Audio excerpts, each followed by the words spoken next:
ದೇವನಹಳ್ಳಿ ಭೂ ಸ್ವಾಧೀನಕ್ಕೆ ಪರ ವಿರೋಧ ಹೆಚ್ಚಾಗಿದೆ. ಭೂ ಸ್ವಾಧೀನದ ಬಗ್ಗೆ ಕಾನೂನು ಸಮಾಲೋಚನೆಗೆ ಸರ್ಕಾರ ಮುಂದಾಗಿದೆ. ದೇವನಹಳ್ಳಿ ತಾಲೂಕಿನ ಚನ್ನರಾಯಪಟ್ಟಣ ಹೋಬಳಿಯಲ್ಲಿ ಭೂ ಸ್ವಾಧೀನ. ಚನ್ನರಾಯಪಟ್ಟಣದ 13 ಹಳ್ಳಿಗಳ 1777 ಎಕರೆ ಭೂ ಸ್ವಾಧೀನ ಮಾಡಲಾಗಿದೆ. ಭೂ ಸ್ವಾಧೀನದ ಬಗ್ಗೆ ಕಾನೂನು ಸಮಾಲೋಚನೆಗೆ ಈಗ ಸರ್ಕಾರ ಮುಂದಾಗಿರುವುದು. ದೇವನಹಳ್ಳಿ ತಾಲೂಕಿನ ಚನ್ನರಾಯಪಟ್ಟಣ ಹೋಬಳಿಯಲ್ಲಿ ಭೂ ಸ್ವಾಧೀನ ಮಾಡಿಕೊಳ್ಳಲಾಗಿದೆ. ಚನ್ನರಾಯಪಟ್ಟಣದ 13 ಹಳ್ಳಿಗಳ 1777 ಎಕರೆ ಭೂ ಸ್ವಾಧೀನ ಮಾಡಿಕೊಳ್ಳಲಾಗಿದೆ. ಸರ್ಕಾರಕ್ಕೆ ಭೂಮಿ ಕೊಡಲು ಕೆಲ ರೈತರು ಸಹಮತವನ್ನ ವ್ಯಕ್ತಪಡಿಸಿದ್ರೆ, ಸರ್ಕಾರಕ್ಕೆ ಭೂಮಿ ಕೊಡಲು ರೈತರಿಂದ ಬೆಂಗಳೂರು ಚಲೋ ಮಾಡ್ತಾ ಇದ್ದಾರೆ. ತಮ್ಮ ಆರ್ಥಿಕ ಪರಿಸ್ಥಿತಿ ಸುಧಾರಿಸಲು ಭೂಮಿ ಕೊಡೋದಕ್ಕೆ ಒಪ್ಪಿಗೆಯನ್ನ ಕೊಟ್ಟಿದ್ದಾರೆ. ಸರ್ಕಾರ ವೈಜ್ಞಾನಿಕ ಬೆಲೆ ಕೊಟ್ಟರೆ ಭೂಮಿ ಕೊಡೋದಕ್ಕೆ ಸಿದ್ಧ ಅಂತ ರೈತರು ಹೇಳ್ತಾ ಇದ್ದಾರೆ.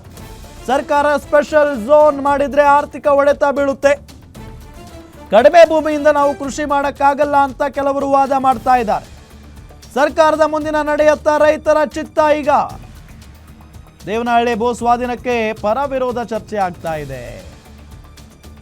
ಇದು ಪ್ಲೇಟ್ ಉಲ್ಟಾ ಆದಂಗೆ ಕಾಣಿಸ್ತಾ ಇದೆಯಲ್ಲ. ಯಾಕೆಂತ ಹೇಳಿದ್ರೆ ದೊಡ್ಡ ಮಟ್ಟದಲ್ಲಿ ಹೋರಾಟ ನಡೆಯಿತು.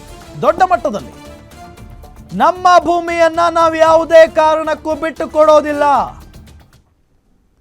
ನಮ್ಮ ಪ್ರಾಣ ಹೋದ್ರೂ ಕೂಡ 1 ಇಂಚು ಜಾಗವನ್ನ ಬಿಟ್ಟು ಕೊಡೋದಿಲ್ಲ ಅಂತ ಹೇಳಿ ಮೊನ್ನೆ ತಾನೆ ದೊಡ್ಡ ಮಟ್ಟದ ಹೋರಾಟ ಆಯಿತು. ನಾವು ಬೇಕಾದ್ರೆ ಪ್ರಾಣ ಬಿಡ್ತೀವಿ, ಭೂಮಿ ಮಾತ್ರ ಬಿಡಲ್ಲ ಅಂತ ಹೇಳ್ತಾ ಇದ್ರು.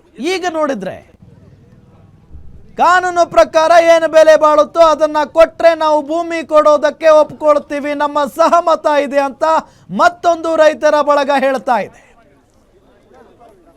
1777 ಎಕರೆ ಭೂ ಸ್ವಾಧೀನ ವಿಚಾರಕ್ಕೆ ಸಂಬಂಧಪಟ್ಟಂತೆ ಇದು. ಚನ್ನರಾಯಪಟ್ಟಣದ 13 ಹಳ್ಳಿಗಳ 1777 ಎಕರೆ ಭೂ ಸ್ವಾಧೀನ ಪ್ರಕ್ರಿಯೆ ವಿಚಾರಕ್ಕೆ ಸಂಬಂಧಪಟ್ಟಂತೆ ತುಂಬ ಅನನುಕೂಲ ಇದೆ.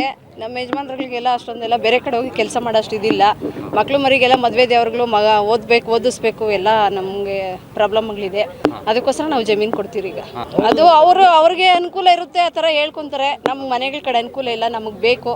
ಅದಕ್ಕೆ ಸರ್ಕಾರ ಒಳ್ಳೆ ವ್ಯಾಲ್ಯೂ ಹಾಕ್ಕೊಡ್ಬೇಕು, ಅದಕ್ಕೆ ಕೇಳ್ಕೊತೀರಿ. ನಮ್ಮ ಮನೆ ಕಡೆ ಎಲ್ಲ ತುಂಬ ಸಮಸ್ಯೆಗಳಿದೆ, ನಮಗೆ ಬೇಕು. ತುಂಬ ಅನನುಕೂಲ ಇದೆ. ನಮ್ಮ ಯಜಮಾನ್ರುಗಳಿಗೆಲ್ಲ ಅಷ್ಟೊಂದೆಲ್ಲ ಬೇರೆ ಕಡೆ ಹೋಗಿ ಕೆಲಸ ಮಾಡೋಷ್ಟು ಇದಿಲ್ಲ.